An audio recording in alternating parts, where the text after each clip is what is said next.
If you wanted to, I suppose you could find a way to do that. What elements? So let's see. Its formula would be C6H14. So Carbon 6 hydrogen. and hydrogen 14. Okay? It does have a nice smell to it. Interesting. Very flammable, very combustible again. So I'm going to put this right on top. I know. It is sweet smell to it. I'm guessing that's a different density of water. But yeah, we It can see does have a that. different density, but more importantly than the density is going to be what's happening with the polarity here. So let's cap that. No, No, it's actually, we cap. don't need to cap it yet. It's cap. So when you guys see it, can you see the difference between the two? It is possible to see the difference. If you look right here, it looks like there's a contact lens floating in there. That's the meniscus from the water, and it kind of looks like a contact lens because it's separating the two out. So now check this out. We shake it up. It'll be much easier to see after we shake it up. The hexane is completely clear, but the water collects some of those bubbles. The water, as we said, is polar, and the hexane is nonpolar. So we have a difference in polarity here. If I were to take, About to go through the hexane. I bet you that. so this guy's got predictions. He's predicting that if I give a drop here, which I'm gonna do a drop, one drop, Who knows? Wind one.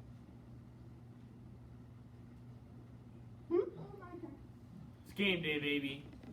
and Get on my it level. is game day, baby. Yes, If you sir. did not realize, that's what it is. It is game day, It is game day, baby. baby. Yup. So as you can see, the hexane, it went right through the hexane. There's a little bit, but that's on the outside of the glass. Well, it actually isn't. You might be right. Yeah. So it could be some water droplets there. So the coloring that went in there, that dye, is that going to be? Is it polar or non-polar? This stuff. Polar.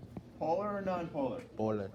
This is polar, and we know that because it doesn't mix with the non-polar hexane. It goes Bipolar. right through, and it mixes Bipolar. only Bipolar. with the polar water. There's just a ring of blue sitting on Cadence, please put that phone away. So if we give it a shake, because some of you were asking to shake it up, we wait a couple seconds, and lo and behold, this is exactly the same makeup that we have in that other bottle. This is how it Wait, was this is made. makeup? That bottle was made just like this. That ring is kind of cool though, where the water is. Yeah. It's kind of snazzy. Isn't that snazzy? All right. So that, again, this is a polar substance that we put in, and it only mixes with the polar water. And so it's going to go in and it's going to dissolve in the water. It is not going to dissolve in the non-polar substance. So if we think about salts on the water, salts on water, yes, but also salts on water and ice, would you agree that water is polar and ice is also polar? Yeah. So if water is polar, then ice has to be polar. They're the same thing. Okay? So if we were to drop this in water, it's going to dissolve. If we drop a salt in water, it's going to dissolve. If we do that on the roads, the same thing is going to happen. We have a polar substance that is put into another polar substance, and that helps to break. So the water separates out the salt, and the salt helps to break up the water. So in this case, helps to break up the ice. The fact that you have the water separated out helps to change the ability to freeze or melt. Okay? So that's one of the things that we want to think about in this project. Okay? Now, we're gonna continue this. I have a fleece hat. Now, the fleece does have little nooks and crannies, Is it a bean? so it has some things that are gonna go in it. If you can't see from the back, Hi, you question. might wanna take a look. But if Question. we just drop a couple of these on, what you're gonna see is that they bubble up, okay? So it's it's bubbling up, okay? So you have water droplets that just sit on top. If we were to take the hexane, Boom, boom. Just gonna suck it up. so we do the same thing with the hexane. Okay, watch closely. It instantly goes right through the hat. So the hexane, it goes through as a polar substance. The non-polar substance just beads up on top. This hat, is it polar or non-polar? This is a non-polar hat, and therefore, the polar substance is going to bead up, and the non-polar substance is going to go right into it. Okay? A feather. What kind of animal did this come from? No duh. This is the very, very rare unicorn phoenix feather Oh my from god. from Narnia. Now, where did you get that? All right. Oh All my right, now No. I have to take a look at you. All right, so I had to go to Narnia to get this feather. Oh my Okay, but god. that means that you went Now to a here's- closet. That means you went. That means he wants to. So Did he went inside the closet? not only is this a magic feather, but one thing about this magic feather is that it is has the exact same properties as every other feather in the world for all the birds. Okay? It is magic, but so take a look at what happens when we drop some water on it. Oh wow, I'm very impressed. So it's the water beads up, and it will stay on there. When the bird flies away, that water just beads right up and flies right off. So if a bird were to land on a lake or anything and have a seat on the water, the feathers are not getting wet. The feathers have a little, because they are non-polar, it is being protected. Okay?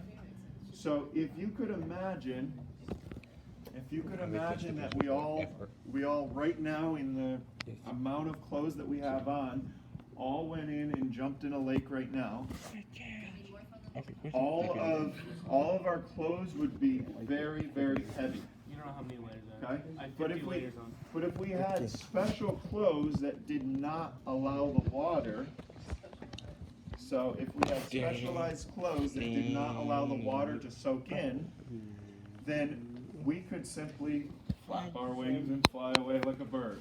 Or we could simply get out of the water and not get and have the water just drop right off of us.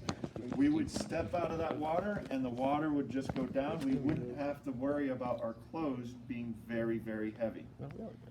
But, so for us, when we go in the water, we get bogged down by the water itself. A bird doesn't. However, if there were, say, an oil spill or some sort of thing that took place, some environmental event, we drop this hexane, you can see it instantly goes right into the feather. So this is the equivalent of having a bird. So if a bird were covered in oil, it would be the same thing as having that bird covered in very, very heavy clothing. That bird is not going to be able to just flap its wings and fly off. It's going to be too heavy. The wings and the feathers are going to just be bogged down with that weight. And so birds that are in an oil spill will not fly away. More importantly with this is if we're talking about the project and we're looking for an Science. alternative to the salts. You good? No, You never. Are you like translating into Spanish? What are you doing over there? I don't know. All right, he's narrating. But if Everything. we were to have an alternative to salt on the roads, we've got to be careful. Obviously, we know that the salt is not a good thing for the environment. Yes. That as it runs off and goes into the waterways, it's going to change the salinity or the salt water amount in our rivers and streams, and that can be very bad. Okay. But at the same time, if we put something that is an oil or something that is non-polar in the water, or on the roads, and it ends up in the waterway, that's going to be even worse for the environment, because those birds and fish and all the stuff in those waterways are going to be covered with a non-polar substance, which is going to be a very big problem. Okay? There's no bueno. Any questions on this? Nope. So that is our demo for right now. Let's make our way back to our seats, please. Bye.